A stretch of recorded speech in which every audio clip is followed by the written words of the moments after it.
Bienvenue dans mon monde où je t'invite à te connaître profondément, à recoller les morceaux avec la part divine qui est en toi. Je suis ici et maintenant pour t'aider à reprendre le contrôle de ton être infini afin que tu vives une vie libre, riche et épanouie. Bonjour et bienvenue à toi. Pour toi qui ne me connais pas, je suis Genesis. Je suis l'autrice du livre Maintenant je vis, qui est disponible sur toutes les plateformes en ligne. Fnac, Amazon, Cultura, De Citre, Furet du Nord et toutes les autres. Mais aussi dans toutes les librairies en France à la commande. L'autre est à ton service. C'est notre thème du jour. L'autre est à ton service. Ça veut dire quoi? On vit dans un monde où on nous a fait voir la différence comme étant la chose dont il faut se méfier. Tout ce qui est différent de nous est négatif, en tout cas dans le monde. Tout ce qui n'est pas conforme à nous, tout ce qui ne nous ressemble pas, tout ce qui ne parle pas comme nous, tout ce qui ne voit pas les choses comme nous, toutes ces choses-là, on doit les mettre de côté. Et moi, je crois qu'on est passé à côté, on a tout faux. Parce que finalement, on est ici pour composer ensemble. Le fameux mal, le fameux négatif, le fameux bien-mal que vous voyez, ils sont là parce qu'ils doivent cohabiter. Ils ne cohabitent pas juste pour cohabiter. Ils cohabitent pour que le meilleur sorte de ces deux notions, du bien et du mal. C'est ça l'idée.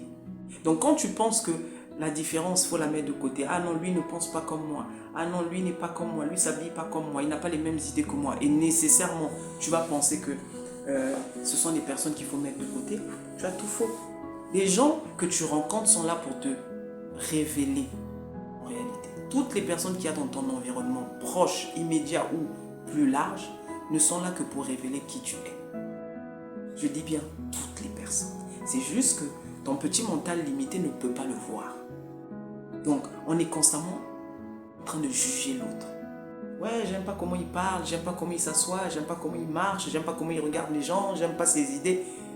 Et on est constamment en train de juger. Mais en réalité, je vais vous prendre un exemple. Une personne est en train de parler avec quelqu'un. Tu es spectateur, tu regardes la scène. Ce qu'il est en train de dire, toi, va susciter en toi la colère. Donne-moi le rapport entre ce qu'il dit, lui qui est à l'extérieur de toi, et ce que toi tu ressens. Quel est le rapport? C'est pas toi qui parles, c'est pas toi qui ressens la chose, mais c'est toi qui souffres. Le problème, c'est que ce qu'il a dit est juste venu révéler ce qui existe déjà en toi. Ce qu'il a fait est juste venu mettre le doigt sur ce qui existe déjà en toi. Lui n'est pour rien. Vous voyez? Et c'est ce qui a emmené le monde dans le chaos. Les séparations, les divorces, les querelles, ça vient de là. J'aime pas ce que tu m'as dit. Toi, tu es toujours en train de me faire ceci. En réalité, ce que lui a fait a suscité en toi quelque chose qui existe déjà. Et c'est ce que l'autre est constamment en train de faire. Vous ne vous êtes jamais posé la question de savoir pourquoi on a été créé comme on est, c'est-à-dire qu'on est face à l'objectif. C'est-à-dire, toi, être humain, quand tu es debout là, par exemple, je suis en train de regarder ma caméra. Toi aussi, quand tu vas me regarder, tu vas regarder ta caméra. Donc, tu es toujours face à un objectif. Si tu veux regarder ce qu'il y a derrière, il va falloir que tu te tournes pour que le derrière soit en face de toi. Mais on aurait pu avoir des têtes qui tournent, qui fassent du 360 degrés, par exemple. Vous voyez? Mais ce n'est pas le cas. Pourquoi? Parce que l'autre est censé... Parce que tu ne peux pas te voir toi-même. Tu vois? Tu ne peux pas te voir. Il n'y a que l'autre qui peut te dire, ah, ici tu es taché, ici tu as un bouton, ici tu es ceci. Mais toi-même, tu ne peux pas te voir. C'est en cela que l'autre est un miroir. C'est pour ça que vous entendez souvent cette notion de l'autre n'est que ton miroir. Parce que toi-même, tu ne peux pas te voir. C'est pour ça que tu vois l'autre. L'autre devient ce que tu vas laisser transparaître, c'est l'autre qui va le voir. Comprenez? Et l'autre le voit comment? En mettant simplement le doigt sur ce qu'il y a déjà en toi. Dans les couples, parlons des couples. Ton partenaire va te dire, je trouve que tu es trop dur, tu es trop dur, tu prends toujours des des décisions radicales, il faut que tu sois un peu souple, tu es trop rigide, tu es trop dur. Là, ce qui est en train de se passer, c'est quoi? il y a quelque chose en lui. Pourquoi il te trouve dur? Parce que lui n'a peut-être pas le courage d'être aussi dur que toi. Donc, comme son mental ne se reconnaît pas dans ce que tu es, plutôt que d'apprendre de toi, il va le juger. Je ne sais pas si vous comprenez ce que je veux dire. Le fait que toi tu puisses, je vais le dire autrement. Toi tu es quelqu'un de réservé.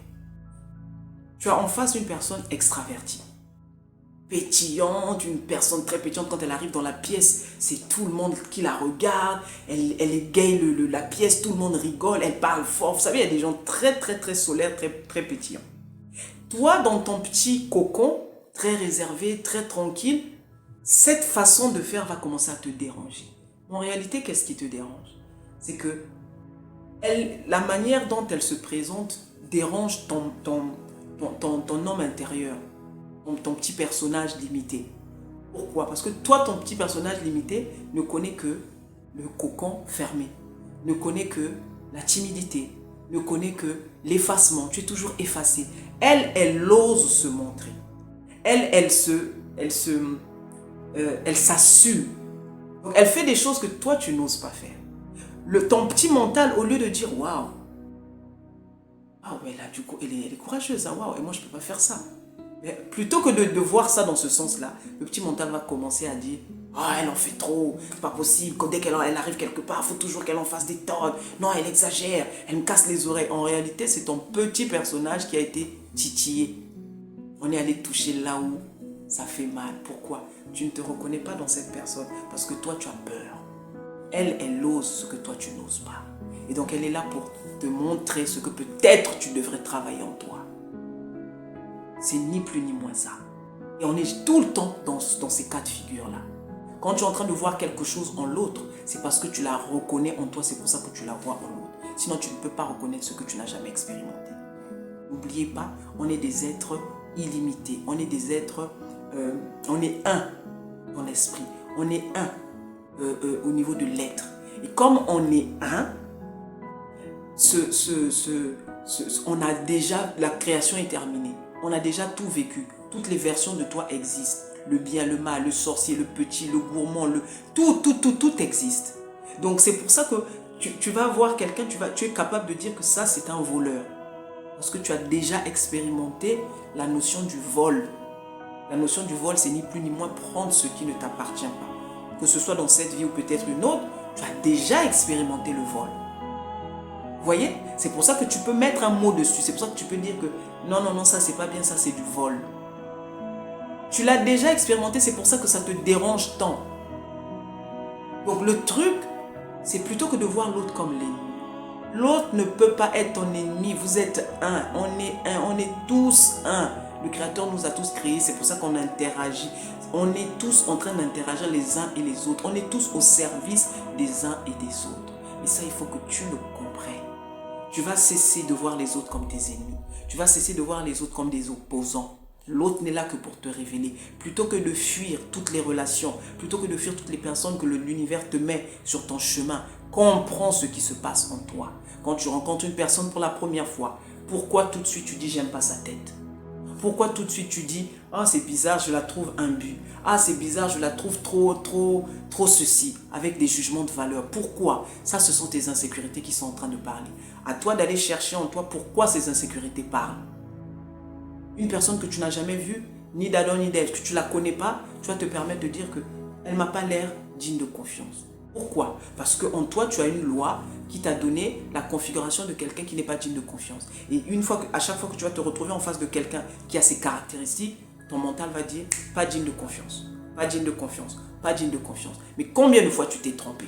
Combien de fois tu as jugé les gens au départ et au final, en les connaissant un peu plus, un peu mieux, tu te rends compte que c'est les personnes les plus magnifiques qui soient. Arrête constamment de juger les gens. Tu ne peux pas juste être neutre. Arrêtons de juger les gens. Tu vois une personne pour la première fois, voilà juste comme elle se présente. Qu'elle soit pas comme toi, qu'elle soit comme toi ou pas, c'est pas le problème. On n'est pas là pour être les clones des uns et des autres. Chacun a sa personnalité, chacun a son vécu, chacun a son histoire. Mais le problème, c'est quand tu es en face de quelqu'un qui te dit tu es trop ceci ou tu n'es pas assez, Si ça suscite en toi une émotion négative, pose-toi la question, d'où me vient ce conflit? D'où me vient ce problème? Pourquoi je me sens mal? Pourquoi je me sens inconfortable? Pourquoi les mots qu'il a dit me touchent à ce point? Vous voyez, les fameuses insécurités dans les relations. Un homme est en train de parler avec quelqu'un, ou ça fait 2 fois, 3 fois qu'il parle avec la même personne, toi tu commences à te sentir insécure. Ah, j'ai l'impression qu'il donne plus de temps à cette personne, il me regarde plus comme avant, et là ça va commencer le mental va commencer à aller dans tous les sens. En réalité, il y a quelque chose en toi qui n'est pas guéri. L'autre est toujours là pour mettre le doigt sur ce que tu es ou ce que tu n'es pas. C'est toujours l'un ou l'autre. Quand tu dis à une personne, tu es trop ceci, le trop ceci que tu vois en lui est d'abord en toi. C'est pour ça que tu as été capable de le voir en l'autre. Sinon, tu ne serais pas capable si tu n'en avais jamais fait l'expérience. Vous comprenez? Donc, célébrez vos différences. Trouvez le meilleur dans les différences que vous rencontrez dans votre vie, que ce soit les amis, que ce soit les amants, que ce soit les maris. Célébrez vos différences. C'est là que vous êtes plus fort. C'est là que vous développez le géant en vous. Ce n'est que dans l'adversité, ce n'est que dans ce qui est non conforme que le meilleur sort. Vous comprenez? Donc cesse de fuir la différence. Et c'est la différence qui a emmené tout ce qu'on vit dans le monde. Les guerres, le racisme, tout ce qu'on vit aujourd'hui, c'est la différence. Ah, comme tu n'es pas comme moi, tu ne peux pas manger avec moi. Comme tu ne pries pas comme moi, on ne peut pas être amis. Comme tu ne t'habilles pas comme moi, on ne peut pas travailler ensemble. Et ça a créé toutes les inégalités qu'il y a dans le monde. Parce qu'on nous a appris que la différence est un danger. La différence est une richesse, les amis. La différence est une richesse. Arrête de chercher le conforme. Le conforme ne te mènera nulle part. J'espère que ça va servir à quelqu'un. C'était Genesis.